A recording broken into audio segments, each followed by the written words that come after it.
Welcome to Real Estate in Real Time. I'm your host, Woody Zimmerman, here with Mark Skibowski of Remax Lakes. Welcome to the show. Good morning. Good morning, and here we are, and you brought a graphic. I know this is on the radio, and you can't see the graph, but I do find it very interesting. It's on home improvement trends during the pandemic. Yeah, I thought it was pretty interesting, as I mentioned a couple shows ago, or maybe last week, I don't know, where I get these emails, and, occasionally I do actually look at them, trying to review some of them instead of just delete. Right.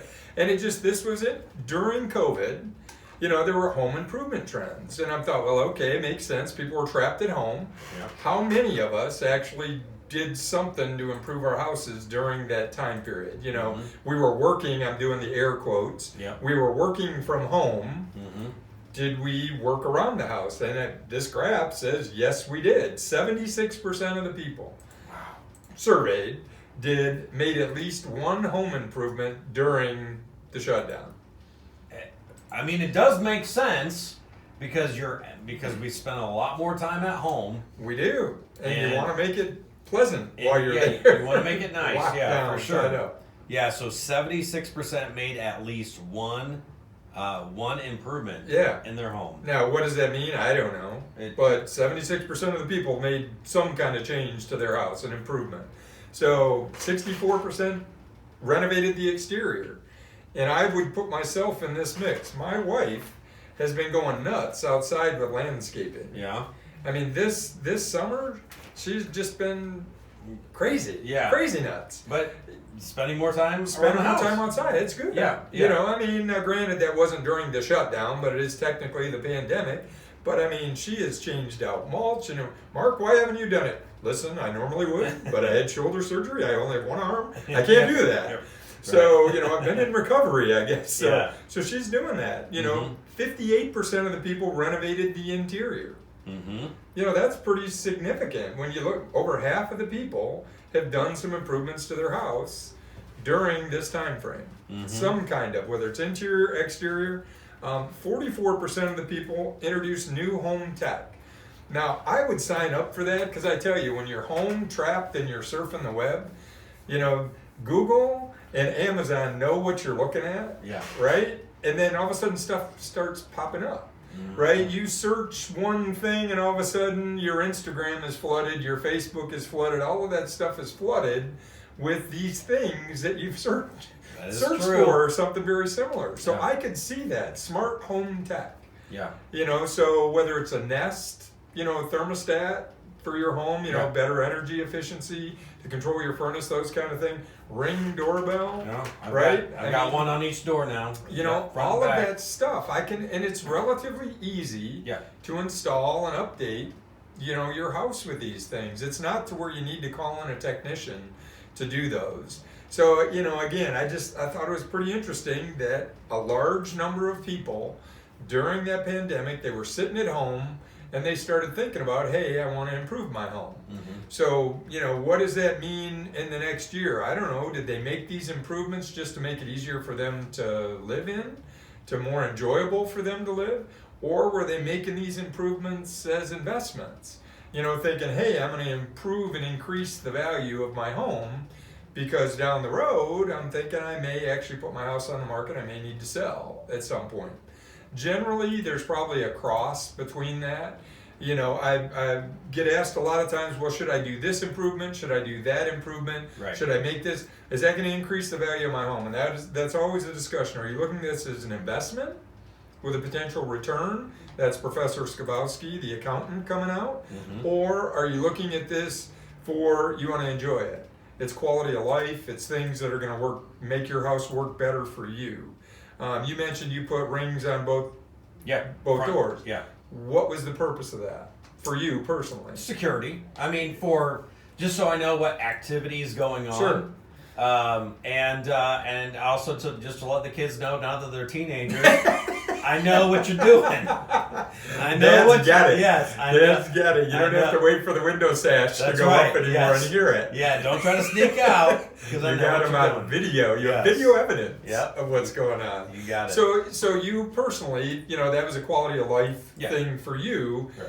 not necessarily an investment putting that ring, but it's a lifestyle thing for you at this point. And a lot of people would do that, that same analysis.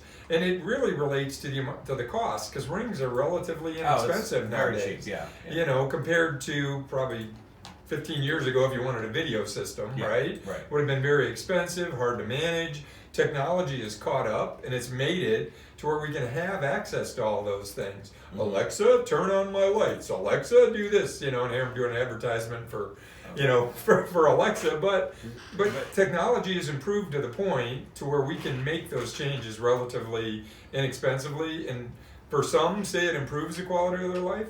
I personally do not have Alexa at my house. I do have a Nest thermostat, but you know what? I have a remote. I can turn my TV on and off by myself. Yeah. I don't have to just talk it and get it on. Even though my remote, my TV would go with voice commands. I'm still old school. I'm pressing that button. It's the joy of pressing that button on and off, I guess, for me personally.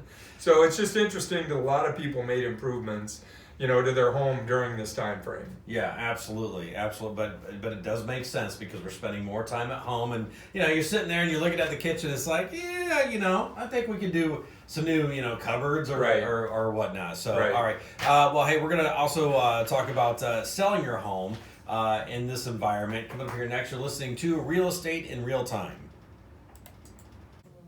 Welcome back. You're listening to Real Estate in Real Time. I'm your host, Woody Zimmerman, here with Mark Skibowski of Remax Lakes. And we just went over this graph that you brought in about home improvements during the pandemic. A lot of people have made home improvements because you're sitting at home. Yeah, you're sitting at home, and, for whatever reason, you decided you need to improve your home. And, in the last segment we talked about, is it for an investment? Are you thinking about selling going forward? So is now the right time? Yeah. That's a question that every seller has to ask themselves. And it seems like yes would be the answer, because it just inventory is very, very low. So you're going to get the money out of your home. You're going to get that. But again, that's where it comes back to, and pull back. What is the purpose? What is your why? We talk about with that buyers all the time. Why are you looking to buy a home? Sellers, why are you looking to sell a home? Okay. If you're looking to take advantage of the market conditions and the pricing that's out there right now, absolutely. This is the right time. But my follow-up to that, and I met with some folks this week, in fact, we had this discussion. We're 67 years old, we own our home outright, we'd like to downsize a little bit. Is now a good time for us to sell our home? Yeah. My immediate follow-up question is, where are you going? What's your plan afterwards? Well, why do you ask that? Well, where are you going? Inventory is really low, right? You may take advantage on the sale side of the pricing, but you're paying premium on the buy side. Right? So and it's always that way in the market. When we flip to a buyer's market, it's the reverse for that, right? Sellers are getting beat up on the sale side. They get to win the battle on the buy side. Right now in a seller's market, sellers are winning the war. They're getting top dollar for their homes. And buyers are paying a premium in order to buy that house because there's not a lot of supply there. So my immediate follow-up to sellers who are considering right now is, what's your plan? If it's, we're going to move south, we're going to move into a condo, we don't care where we go, we already have another home to get into, then by all means, let's go and let's, see what we can do as far as trying to get your property sold at the maximum price, get you the highest net proceeds. But that's a key question. So once they've answered that question, are you prepared for the market today? Because there are still multiple offers happening in our local market. Multiple offers. You are going to be bombarded with showings. And you and I talking off air a lot of times. When we bring Roger in the mix, it's just crazy. We've got a lot of things to where all of a sudden we've got 10 showings in one day. Right? Which is amazing. Amazing. Yeah. So that is going to disrupt your life. Right? When you put your house on the market, if we've priced it right and we're in that right, where there's buyers in that market, your life will probably be disrupted until we accept an offer. Because you're going to there's plenty of buyers out there, they're looking, they want to get in as fast as possible. They are not going to be very friendly when it comes to writing offers. They're going to give us extremely short response times. I had an offer came in at 7:30 at night, and the agent wanted a response by 9 p.m. Wow.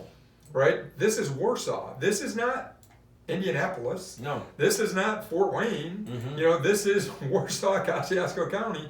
We've not experienced that. Yeah. Now again, people want to get an answer, and they're trying to do the best they can from a buyer's perspective to get in.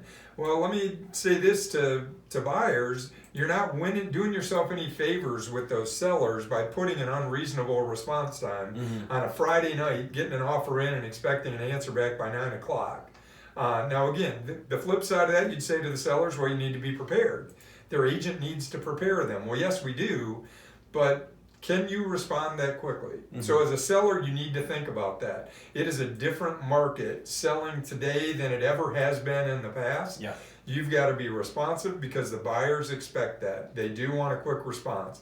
To me, reasonable is still within an 8-hour window, 12-hour window. Sure. But, send me an offer at 11 o'clock at night and want an answer at midnight. Probably not going to get an answer. Right. Because I'm in bed. Yeah. It's not going to happen. Right. So just as a seller, be prepared. Right? It is different than you've ever done it before. Add to it, now we've got all the COVID stuff, right? Have hand sanitizer sitting at the house. You're going to have people who may have been exposed walking through your house. Are you prepared for that today? We can guide you through the steps to, make sure that you protected yourself to the extent possible. Have footies available if you want buyers to wear them. Have gloves available if you want buyers to wear them. Have hand sanitizer at the door if you want, buyers to use it. Have a little placard, please wash your hands. Yeah. Have masks available if you want buyers to wear them. Just do all of those things. It's just different selling today than it's ever been in the past. Now, is this going to be our new normal? I don't know the answer to that. But for now, it's the normal. It is. So comply. If you're going to Right. sell, be prepared. Yeah. Hopefully, it's not going to be the new normal, but Right. yeah. All right. But again, and interest rates just incredibly low. Interest rates are incredibly low. They're still, hovering around that 3% mark for a 30-year fixed loan. And last year we said, oh, interest rates, we'll never see this again. This year we're saying it again. Oh, we'll never see this. 3%. Yeah. Who would have ever thought that Right. 3% 30-year fixed mortgages would be out there? But Now, I'm going to predict in 2 years we're having this discussion when interest rates are at 4%, and people are going, oh man, we can't afford it because it's 4%. Yeah. We'll be back to that game again. But I do believe that is one of the reasons why the market is still so hot is because of the interest rates. You know what it is, and I did see a stat that about 60% of the loans that are going through right now are refis. Yeah. So a lot of people are taking advantage of it on the refi standpoint as well. I believe it. Hey, Mark, your contact info? Sure. Our website is lakes-realtors.com. Phone numbers 574-834-1233. Can always email me at markskibowski@remax.net. Very good. Thanks for the information. You've been listening to Real Estate in Real Time. Have yourself a wonderful weekend.